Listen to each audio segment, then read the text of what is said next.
حج کے 5 دن ہیں. حج کے کتنے دن ہیں؟ 8 9 10 11 12 ذوالحجہ. 8 ذوالحجہ کو حاجی نے جانا ہوتا ہے مینا، اور وہاں ہم نے 5 نمازیں پڑھنی ہیں. 5 نمازیں پڑھنا وہاں سنت ہے، ظہر، عصر، مغرب، عشاء اور 9 کی فجر. ٹھیک ہے، this is the most crucial and most important day of حج. حج کا سب سے اہم دن جو ہے وہ 9 ذوالحجہ ہے. یعنی اگر کوئی آپ سے سوال کرے حج کس دن ہوتا ہے، تو حج 9 ذوالحجہ کو ہوتا ہے، کیونکہ اس دن یوم عرفہ ہے. یہ حج کا رکن اعظم ہے، سب سے مین دن ہے جو حج کا، وہ 9 ذوالحجہ ہے. یعنی کوئی عرفات نہیں گیا تو اس کا حج ہی نہیں ہوگا نا. تو حج کا جو مین دن ہے وہ عرفات کا دن ہے. پورا دن عرفات میں گزارنا ہے.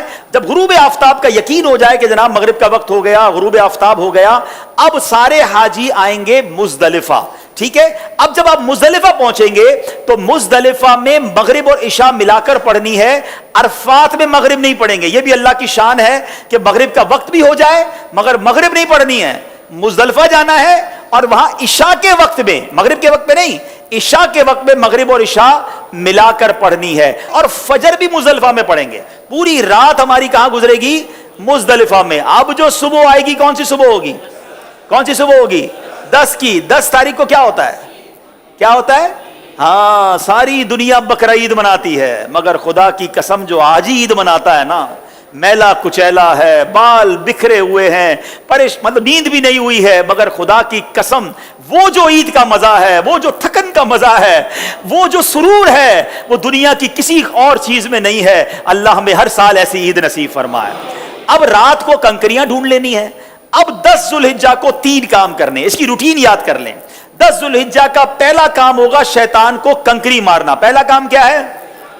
شیطان کو، ایک ہی شیطان کو مارنا ہے، بڑے شیطان کو. ٹھیک ہے، بڑے شیطان کو 7 کنکریاں مارنی ہے. دوسرا کام، جیسے ہی کنکری مار لیں گے اس کے بعد قربانی کرنی ہے. ٹھیک ہے، کنکری مار کر آپ نے اپنے معلم کو، اپنے گروپ والوں کو، یا جو بھی لوگ آپ کی قربانی کا انتظام کر رہے ہیں ان کو بتانا ہے کہ میری قربانی کر دیں. جیسے ہی آپ کو کنفرمیشن ہو جائے کہ آپ کی حج کی قربانی ہو گئی ہے، اس سے پہلے نہیں، کنفرمیشن ہو جائے اس کے بعد آپ نے سر کے بال اتار دینے ہیں، یا قصر کرانا ہے یا حلق کروانا ہے. اسلامی بہنوں نے تو قصر ہی کرنا ہے. اب آپ کا حج کا احرام اتر جائے گا. جیسے ہی سر کے بال اتارے ساری پابندیاں ختم. خوشبو لگائیں، سلے ہوئے کپڑے پہنے، آرام کریں، موج کریں. صرف مرد و عورت کی پابندی ابھی باقی ہے، وہ طواف زیارہ کرتے ہوئے وہ بھی ختم ہو جائے گی. تو آپ ریلیکس ہو جائیں. حج از ناٹ دیٹ ڈیفیکلٹ جتنا لوگ اس پر ہوا بنا لیتے ہیں. ایزی ہو جائیں. اب 10 ذوالحجہ کو، اب جب آپ نے سارے کام کر لیے تو افضل تو یہ ہے کہ 10 تاریخ کو ہی طواف زیارہ کر لیا جائے. یاد رکھیے حج کا دوسرا اہم فرض جو ہے وہ طواف زیارہ ہے، جو کرنا لازم ہے. ٹھیک ہے نا. اب طواف زیارہ کے لیے 10 تاریخ بھی ہے، 11 بھی ہے، اور 12 کی غروب آفتاب سے پہلے پہلے آپ کر سکتے ہیں. اگر آپ ہمت میں ہیں، آپ کو لگتا ہے آپ جا سکتے ہیں، تو آپ 10 کو کر لیں. میرا مشورہ یہ ہے کہ آپ 10 کی بجائے 11 کو طواف زیارہ کریں، کیونکہ حج کے دنوں میں ایک بات کا خیال کر لیں، ہم نے پیک آورز سے بچنا ہے. پیک آورز کس کو کہتے ہیں؟ رش کا ٹائم. جہاں جہاں پاسبل ہے پیک آورز کو اوائڈ کرنا. جن مشکل اور رش والے ٹائمنگ سے شریعت ہمیں اجازت دے رہی ہے، ہم اپنے آپ کو تھوڑا سا اس سے اگر ایزی کر لیں، آپ مزے سے حج کریں گے. اور انشاءاللہ چونکہ بڑی عمر کے لوگ بھی بعضوں کا ساتھ ہوتے ہیں، بچے بھی ساتھ ہوتے ہیں، ایزی رہیے. ٹھیک ہے. اب 10 کے بعد جو رات آئے گی، یہ کون سی رات کہلاتی ہے؟ 11ویں شب. 11 اور 12 کی شب جو ہے یہ مینا میں گزارنا سنت ہے. 11ویں اور 12ویں کو 2 بڑے کام ہیں، اور وہ ہیں رمی کرنا تینوں شیطانوں کو، چھوٹے، درمیانے اور بڑے شیطان کو.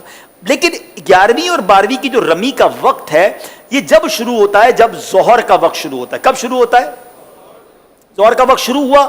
اب آپ کہیں گے یار مجھے کیسا پتا چلے گا فجر کا وقت شروع ہوا کہ نہیں؟ عرفات پہ کیسے پتا چلے گا مغرب کا وقت؟ سب مجھے رہنا ہے، کیسے ہوگا؟ تو ایک بہت خوبصورت ایپلیکیشن ہے ہمارے دعوت اسلامی کی، پریئر ٹائمنگز. وہ تو ہر موبائل میں ہونی چاہیے. آپ دنیا میں جہاں ہیں وہ روز آپ کو بتائے گا کہ آج فجر کا وقت کب شروع ہوگا، مغرب کا وقت کب ہوگا، ظہر کا وقت کب ہوگا. تو 11 اور 12 میں ظہر کا وقت شروع ہونے کے بعد ربی کا وقت شروع ہوگا.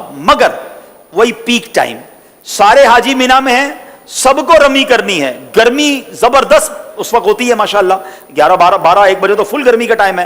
اب لاکھوں لوگ رمی کرنے جاتے ہیں. آپ نے نہیں جانا ہے. پلیز میری بات سمجھ لیں، اپنے پاس گھڑی کا ٹائم نوٹ کر لیں. آج کل تو ماشاءاللہ 7 بجے تک مغرب کا وقت ہوتا ہے, آپ نے 4 ساڑھے 4 بجے جانا ہے. 4:30 بجے جائیں تو زیادہ اچھا ہے, 5 بجے جائیں تو زیادہ اچھا ہے, لیکن 4:30 5 کے درمیان آپ چلے جائیں, یا اول وقت میں عصر پڑھ کے چلے جائیں, یہ بھی ٹھیک ہے. اپنے خیمے میں جب عصر کا وقت ہو جائے, آپ کو لوگ کہیں گے, یہ بتا دوں میں آپ کو لوگ کہیں گے کہ بھائی کیا کر رہے ہو, ابھی تک نہیں گئے, رمی نہیں کی. آپ کہ بھائی آپ چلے جائیں, ہم بعد میں جائیں گے, کوئی بات نہیں. آپ رمی کریں شام کو, اور رمی کر کے اب آپ 11 تاریخ کو چلے جائیں حرم پاک کی طرف. اب آپ نے طواف زیارہ کرنا تھا نا, اب آپ تگڑے ہیں, آرام بھی ہوا ہے, دوپہر تک تو آرام کیا ہے آپ نے, ٹھیک ہے, ایک بار اور غسل کر لیں, خوشبو لگائیں, ریڈی ہو جائیں, کپڑے پہنے, آرام بھی نہیں ہے. اب آپ رمی کریں, اور رمی کر کے سیدھا مکے چلے جائیں.